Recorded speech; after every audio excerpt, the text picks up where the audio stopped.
I'm ready to call it. Rhett Lowder is the droids we're looking for.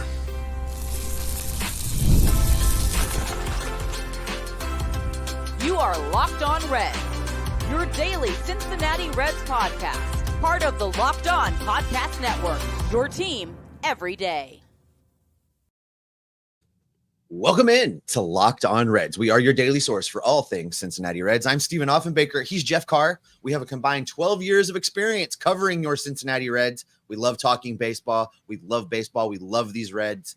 We have taken our love for the game, our love for the Reds. We've turned that into information for you. Locked On Reds is part of the Locked On Podcast Network, your team every day. And on today's podcast, we are going to be talking about Rhett Lowder's latest start, where the Reds' former number one draft pick did not disappoint. We're also going to take a very, very earlier than anybody really wants look at what a potential 2025 Cincinnati Reds lineup could look like based on guys that are here right now. That's if there are no Mr. Outside hires. We're also going to be going through your questions and comments. We are live here on this Friday afternoon Eastern time, and we look forward to talking baseball with you. Before we get started, today's episode is brought to you by PrizePicks. Go to prizepicks.com/LockedOnMLB and use the code, all lowercase, LockedOnMLB, to win $50 instantly when you play just $5.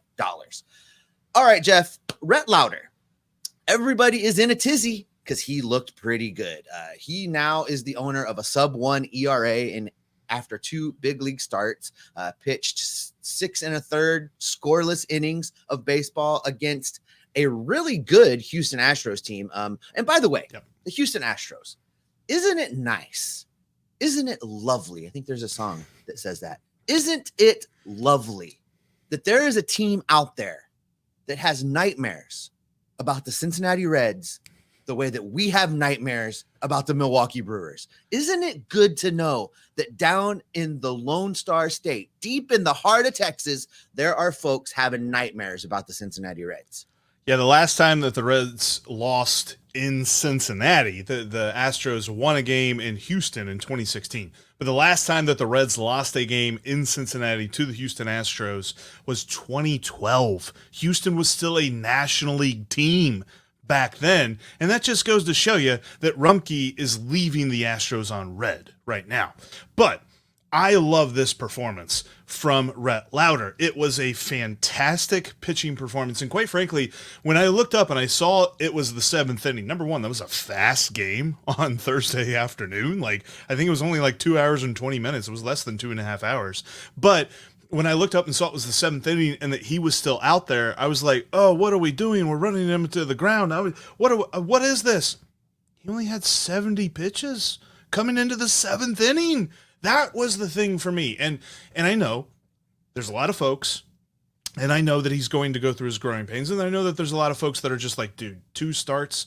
How can you be excited about a guy after 2 starts? He pitched against the Brewers, and he pitched against the Astros, and he made both of them look, bad. I'm just going to say it. He had a couple of walks, but he limits the hits. He puts the ball on the ground, and he gets the strikeouts, the swings and the misses, moves the ball all around the zone. I absolutely love watching Rhett Lowder pitch.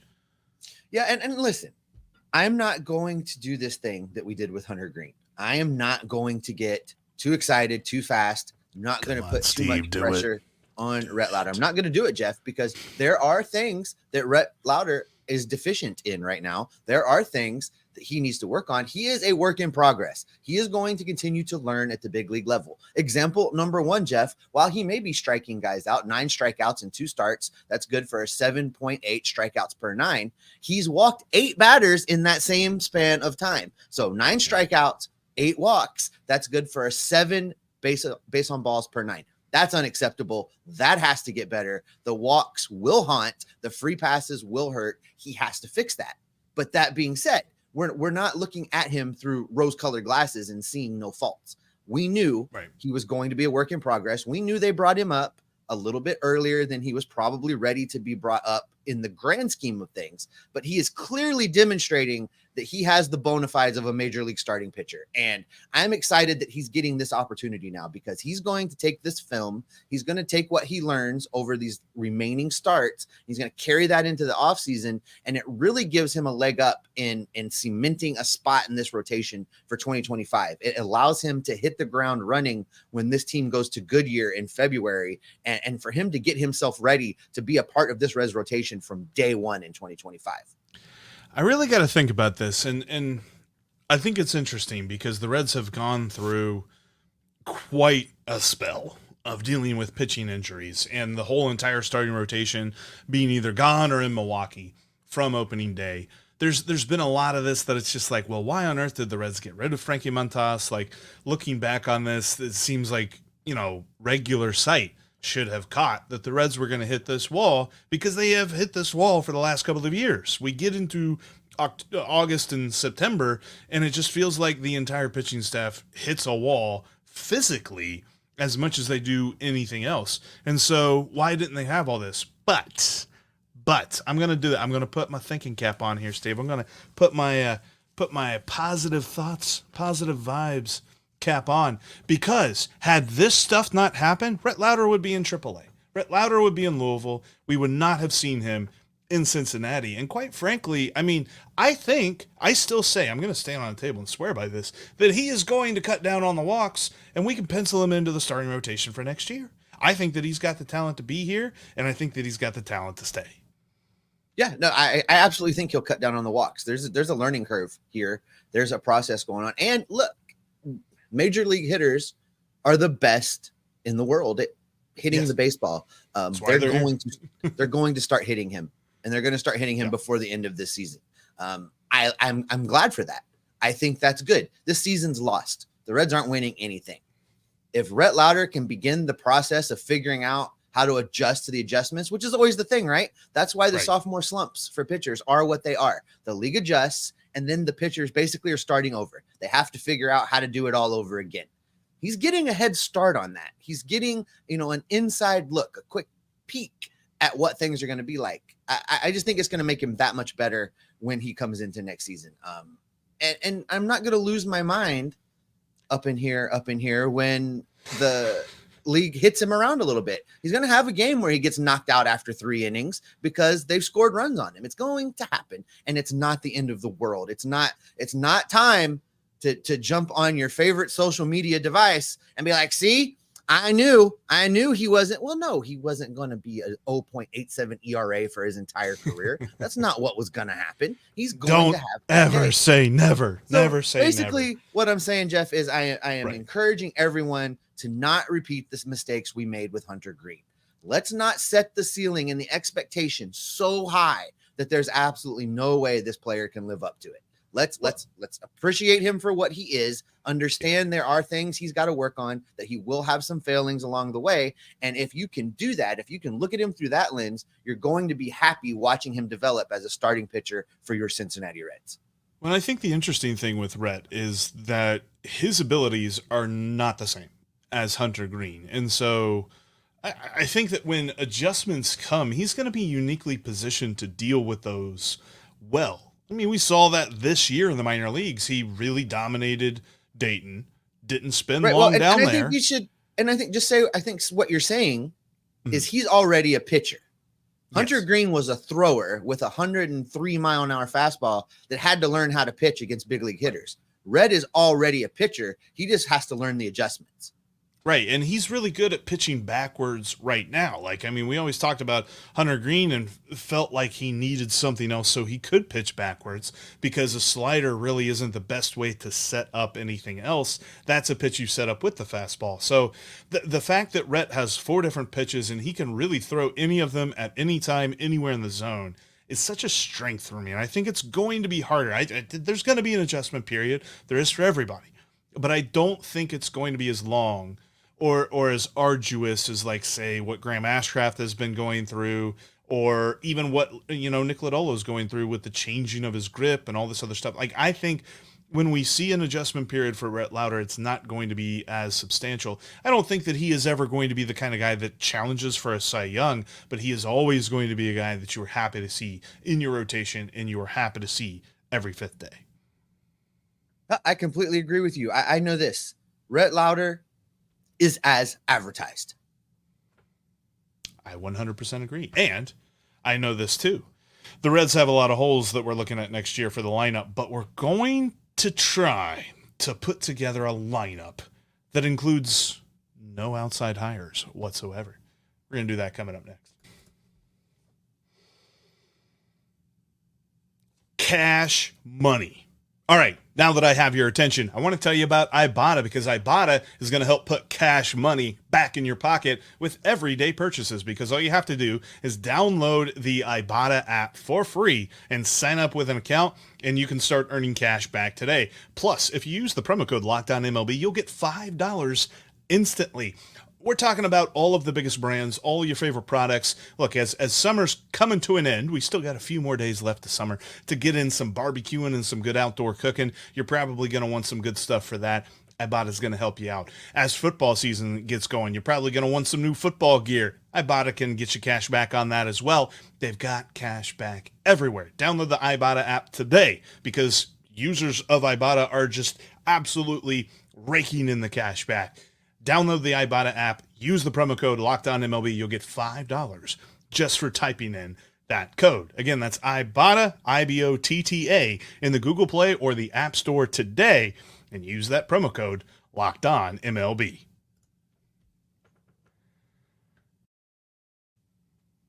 Thanks as always for making Locked On Reds your first listen every single day. For your second listen, check out Locked On MLB, because Paul Sullivan, a.k.a. Sully, has you covered every single day going up to the playoffs through the dog days of summer.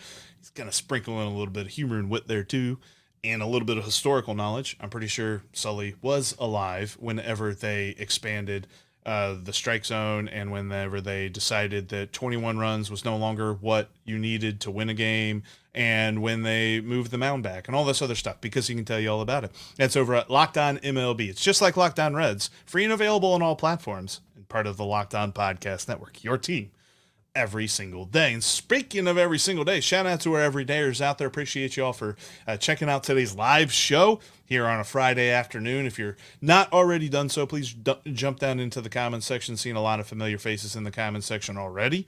And appreciate you for being a part of today's show. And what I want to know from you, and we're going to really talk about this quite a bit today, because this was a fun exercise I got the chance to do with a friend the other day, and that is build a lineup for 2025 with just the players currently in the organization. You can even go down to the minor leagues. You can call somebody up. You can say, okay, this guy's going to be a part of the lineup. He's going to be here, whatever. But it cannot be assuming that there's going to be any moves. You must use people who are currently a Red in some capacity, which is interesting, because I think that a lot of us believe the Reds need to make some moves. So hopefully they're not like taking notes on this and saying, okay, that's what we're going to do. But I do want to at least shout out some of the performances of this year's team and some changes that we could see next year. But I'm curious as to how we're going to kind of play on this one. This is going to be interesting, Steve. I'll let you start out. I mean, obviously, I think we all know. Yeah, no Juan Soto. It's at least not in this exercise. So how do you want to do this, Jeff? Are we doing a batting order? Are we doing a lineup? Or are we just going around positions? How do you want to play this game? Let's do batting order with positions. Oh, we can make it very difficult. Okay. All right, so I'm going to begin next season with the leadoff hitter. Opening day lineup. Here we go. Opening day lineup. And everybody's healthy, too. This is the other caveat. Everybody's healthy. All right. Leading off and playing shortstop, Matt McLain. Okay. I disagree. And I'm glad that we're already disagreeing on the first guy, because I think it's going to be leading off and playing second base, Jonathan India. Oh, I agree. He'll be the second baseman. I don't think he leads off. I think I'm dropping him down in the lineup a little bit.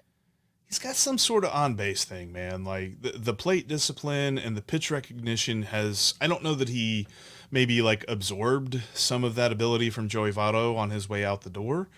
He leads the team in on-base. I don't think that changes, because even as, he's been up and down with the batting average and with the slugging, I really think that he is the kind of guy. I really think that he's the kind of guy that could stay up there in the leadoff spot. All right, who are you taking second? Second, playing third base, Elly De La Cruz. I also have Elly batting second and playing third base in my lineup. I think we are in agreement. Elly's going to look like a different player over the next couple years. He's going to continue to bulk up a little bit. His body type is going to change. I think he's going to be perfectly suited for third base. And I think you and I are in agreement on that. Yeah, I don't believe that we see him. I don't believe that we see him at shortstop because of my third hitter, your leadoff hitter, Matt McLain. I believe that Matt McLain will be healthy. And I know that you have expanded on some of my thoughts and said that I believe that he's injury prone. I just haven't seen him on the field yet, so I can't call him health prone. But I think he'll be healthy. And I think that he'll play shortstop because I think with everyone healthy, it's going to be really hard. And I'm going to spoil it because we've already said Elly at third anyway. I don't think Noelvi Marte is in the majors to start next season. I think that the problems that he has showed this season, coupled with what he showed in a very tiny sample size in 2023, I almost think he was reset by that suspension. And so with Matt McLain healthy, you cannot move Jonathan India off position. I don't believe, especially with the defensive improvements that he showed this year. So I think that you keep him there. You put Matt McLain at shortstop, where he has shown to be a very consistent fielder, and you bat him third, where he has shown to be a pretty consistent bat. And this is, again, a part of the caveat of you're not going to make any outside moves, because then I think it sets you up easily for who's hitting cleanup. Okay. I'm going Spencer Steer playing left field. And this is an opening day lineup. I don't know that I necessarily think that Spencer Steer should play exclusively in left field. I really like the idea of him being a Zobrist super utility kind of guy. But as you'll see further down the lineup, I'm going to have somebody else playing first base, assuming health. So I'm going with Steer here to make my 1-2-3 punch of McLain, Elly, and Steer to lead off every single game for the Cincinnati Reds. I like that, and I think that there's definitely an argument to be made that you should have either Elly Steer or Elly Stevenson be like a back-to-back thing. Like, I feel like you have your guy that can get on base and cause havoc on the base paths and your big bopper right after him. I kind of like that idea, but I'm still going to stick with McLain as my third hitter. I'm going to go with cleanup hitter, catcher, Tyler Stevenson. I think that in this scenario where you don't make any moves, Tyler Stevenson is your best option as your cleanup hitter. I think that he has delivered a lot of very solid clutch hits. I think that he has shown a upgrade in power. And I think that overall we can go back to trusting what we saw early on in his career that some people put into doubt after a struggle of a 2023. I think he has answered all of those doubters here this season. All right, I'm going to go a different direction. Ty Steve will be my catcher. He's batting lower in the lineup. For the cleanup spot right now, assuming health, can't believe I'm doing this, but I'm doing it since there's no outside hires. We are going to go with Jeimer Candelario as the cleanup hitter. As bad as he was at times this season in 2024, he still has 20 home runs. He's had 56 RBIs. He had stretches of really, really good baseball. I'm going to have him as the designated hitter predominantly. Just let him go out there and swing the lumber. He's going to be my cleanup guy on opening day. Yeah, and I feel like there's been enough of Candelario to be like, dude, I think something's up, and hopefully next year it'll all be squared away and solid and ready to go. I just don't believe that what we have seen is who he is. He has shown during the course of his career that he has a career batting average 30 points higher. We're not talking about a dude that's about to be like 38, 39 years old. Like, he's on the other side of the mountaintop as far as his prime is concerned, but he's still in the later stages of his prime. So I think that he has a nice bounce back year next year. And the only comparison that I have to make me feel better about him is think of 2020 Nick Castellanos. I get it. 2020 was a shortened season. Really can't bet a lot on that. But in those 60 games, Nick Castellanos wasn't really that good. And then in 2021, he went crazy. And I think that we could see something similar to that with Candelario. That is who I have batting 5th as my DH, and kind of why I decided to expound on Candelario as well. So in my lineup, I've got leading off and playing second base, Jonathan India. Batting second and playing third base is Elly De La Cruz. Batting third and playing shortstop is Matt McClain. Batting fourth and playing catcher is Tyler Stevenson. Batting fifth and playing batting fifth, the DH, Jeimer Candelario. All right, so as we get to the 5th spot for me, I'm going center field, and I'm going TJ Friedl. I'm basically making my leadoff hitter round 2. You hope to get 4 batters through in the first inning at least. Let's flip it around again. Go with a little speed, little contact. TJ Friedl in center field. He's the guy I think that will have a rebound year, hopefully a more healthy year. And answer the question, was last season an outlier, or is this season the outlier? We're going to find out. If he can continue to play every day against righties and lefties, having him in the 5th spot, I think is a great spot for him. Just like the show Outlander is like TJ Friedl, the outlier. Like it feels like it's really hard to kind of pinpoint where he is and what you can bet on, what you can expect from TJ Friedl. But I don't mind that there at the 5th spot. Let's say this. We'll do the second half, which really isn't half, but whatever.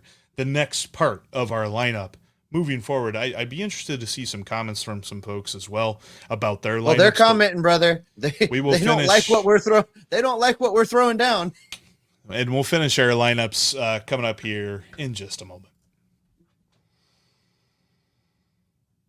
The best way to finish out this baseball season is with PrizePicks, America's #1 daily fantasy sports app, because you can pick Elly and you can pick more or less on steals and hits and RBIs. You can pick more on homers for Ty France. You can pick more on homers for Tyler Stevenson as well. And PrizePicks is making it a little bit easier through the month of September, because you can add a football pick to your PrizePicks with rookie quarterback for the Chicago Bears, Caleb Williams, because just one Caleb Williams passing yard gets you 1 win on PrizePicks every week in September. That's right. Literally for the rest of September, Caleb Williams, click more on passing yards, more than 1, and you win. Just put together a couple more picks and you could be in the money. Check out PrizePicks today. Download the app and use the promo code LOCKEDONMLB, and you will instantly get $50 with your first $5 play. You don't even have to win. PrizePicks is really helping you out here. Check it out. Download the app and use the promo code LOCKEDONMLB to get $50 instantly when you play $5. PrizePicks. Run your game. You can catch every pitch of the Reds' hometown broadcast with SiriusXM. Just download the SXM app and search the word Reds. And also, if you haven't done so, head over to CincinnatiRedsTalk.com for written content about your Cincinnati Reds. Jeff's writing a ton of stuff over there. James Rapine, lots of other folks dropping the written content of your Cincinnati Reds every single day. All right, Jeff, let's dive back into this lineup and round it out. Number 6. The comment section has opinions, and they're going to come in hot today, I think. But just recapping for me, I'm leading McClain off at shortstop, Elly batting second, playing third, Steer in left, Candelario is the cleanup hitter at DH. We're going to go TJ Friedl in center field, Jonathan India now at second base, batting behind TJ Friedl in my lineup. Okay, I like that. Setting up your you almost have like 2 waves worth of a lineup there. Correct. This is going to get some interest. I think you're going to be interested in this, and I definitely think the comment section will be. Batting 6th in my lineup, Spencer Steer, first base. Because I think you have got to ease CES back into it. I'm not penciling him into the opening day lineup. I think that you are going to ease him in situations, and I think the everyday first baseman, at least to begin the season, should be Spencer Steer. I think that CES gets eased in against lefties, and if he gets hot, then you just keep rolling with him. But you wait till he gets hot, because he has shown, and I get it, he dealt with injuries, and he broke one bone in his wrist, two bones in his wrist, and he tore a ligament. He basically has no wrist now. Like, we're like replacing his wrist. It's going to look like something like Luke Skywalker whenever they replaced his hand in Star Wars. But I definitely want to see him earn his everyday spot back. And I don't think he can do that in spring training. So I want to see opening day first baseman Spencer Steer batting sixth. I don't know about that, Jeffrey. I think Steer will see a lot of time there. But if there is a healthy CES heading into opening day, you got to know if he's the guy or not. And the only way you're going to know if he's the guy or not is you play him. You run him out there. This you is see how he not does. the time. Not the time to figure out who the guy is. I'll tell you how you don't find out if he's the guy or not. You don't find out if he's the guy with him sitting next to David Bell trying to wake him up when he needs to make a pitching change. That is not the highest, best use of CES. So I completely disagree with what you're throwing down there. Moving on into this lineup, after Jonathan India, now I drop in our catcher. I drop in our 40 home run threat. I drop in catcher number 1, Tyler Stevenson. Where's he at? So he's got 18 home runs here in 2024. He had 13 and 20. So he has he's getting close to 40 over a 2-year span, up to 31. So for the saying last there's 2 a years. chance. He only needs 9 more home runs this year to hit 40 for 2 years. No, this is too low.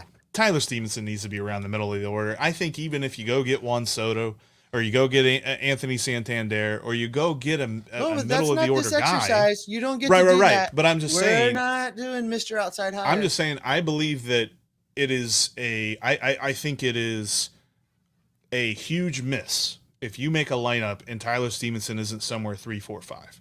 He's got to be 3, 4, 5 for me. I think it's way too low if you bat him 6th or lower. In Steve's theory of lineup construction, I'm making 2 lineups here. And he is the 3rd hitter in the 2nd group. So the way I'm constructing this lineup, I'm getting him in there. It's not going to make that big a difference in the number of at bats he gets. He's a catcher. He's going to sit more than anybody else. He's going to be rested more than anybody else. So the amount of at bats, you can't fix that by moving him up in the lineup. It's just he's a catcher. Unless you're going to change his position, you're not going to get him more at bats. If you sit him more than anybody else and you bet him 7th, then you're also taking away the at-bats that he gets whenever he starts. Right. So I want that backup catcher hitting down in the bottom of this lineup. I don't want him up there. And I don't want to move everybody else. So no, I think I'm right about this. I think I'm right about this. Who are you hitting after Steer? So 7th is where I put Friedel, center field. I think that he kind of gets into the spot. No. I'm sorry. I messed that up. Wrong FR. Fraley playing right field, batting 7th for me. Sorry. I hope you weren't writing in pen. I'm not writing in pen. Yeah. Fraley, right field, batting 7th. I think, by the way, and this is something I wanted to drop on everybody because I know that we have been critical of Jake Fraley's 2024 from a power standpoint. Mm-hmm. Ever since the All-Star break, he's slugging .459. I think that there's something that he worked through in the first half of the season, and he worked through it. I think that we are seeing him return to where he was last year. I don't think that he is back to cleanup hitter Fraley. No. And maybe he never really was there, but I think that we're getting more of a power back, and I definitely want to see him in right field over Will Benson. Well, and also I'm not gonna pretend to be able to figure out all of the things that Jake Fraley was going through this year between the stuff going on with his family, more than his kid being sick. He got sick himself pretty significantly early in the season and lost almost 15 pounds of weight because he was so sick for so long.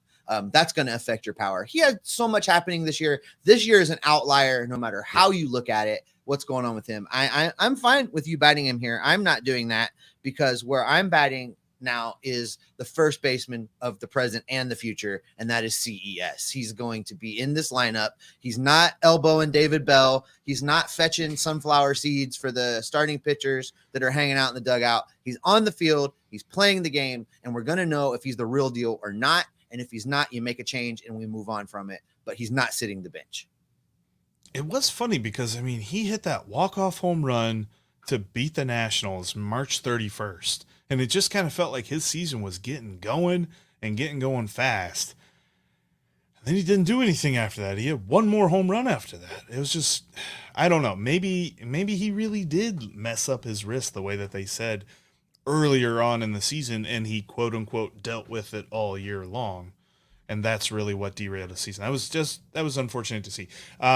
Eighth, man, we are. See, I'm glad that we said just right-handers because we really are taking a long time on this. Batting eighth is where I am going to put my surprise player, because I think the reason You're not eligible. Haven't seen him the whole year. I mean, we've seen one plate appearance. If you'd have told me that he actually got one plate appearance, I would have said there's no way. But I think that they've been working really hard on this kid. And Joey Wiemer is going to be your opening day left fielder batting eighth. Are you out of your mind? I think that he is going to be up here. He is going to be a part of this team. And this is, again, if they don't make any moves. He can't hit in Louisville. What makes If they don't make any moves, they're going to bring him up. He's going to be their opening day left fielder. That he's in what world does he become the baby. Starting outfield? Oh my God. Defense, baby. And maybe he's the center fielder. I don't know. I'm not even I can't do it. I don't know what to tell you. Batting ninth in Steve's lineup. I'm going with Jake Fraley in right field. If this were it's going to be a platoon in right field if we're not hiring somebody. So I'm platooning Fraley with Reese Hines. That's my right field platoon for the season. So we assumed that it was going to be a right-handed pitcher. So Fraley would be in this lineup as my ninth hitter. And then my ninth hitter will be TJ Friedel. We do the David Bell special where you got double leadoff guys. So because you went two waves and I went kind of a serpentine type lineup. Like you get to the end and you got a leadoff guy and all that other stuff. So I looking at my lineup, Jeff, and I mean, obviously I'm going to feel this way, but looking at my lineup, there's been times when we watch this team, you and I, and we're at a ball game and 7, 8, and 9 is coming up. And you and I are like, well, let's go get a beer because there is no point in watching this travesty play out live and in living color. This lineup, if the 7, 8, and 9 hitters are Stevenson, CES, and Fraley, I'm watching to see what happens. Those guys can do something. I'm good with that lineup. That's what they did at the beginning of this season, though. Do you remember that? When they had Steer, Steer and Elly down in the bottom third of the order. I was like, come on, man. It's not happening. Like, I don't understand. Well, but I didn't do that either. That. Steer and Elly are 2 and 3. But you've got Stevenson down there. It's too low. He's got to be up in the middle of the order. I think even if they go get a big bopper to put him in the 4th spot, you bet Stevenson 5th. All right. I think that is probably the spot where we're going to wrap it up for today, folks. Thanks so much for being here for this live edition of Locked On Reds. We appreciate you. Tell your friends about the show. We want to talk baseball with them. We love talking baseball with you. If you're still here with us and we appreciate you, click the like, click the subscribe. It really helps drive the show out to other people. If you have times where you can't watch us on YouTube, we are in all the audio feeds. Take us to the gym with you. Take us to the car. Jeff was listening to Locked On podcast when he fell off the rowing machine at Orange Theory. You can always have some sports information in your head while you're out and about. Just make sure you click those subscribe buttons. That's going to do it for us, Jeff. Another live edition in the books. Great time. We're going to continue to follow this team, gather up information, bring it back here to keep you locked on Reds every single day. Another one in the books.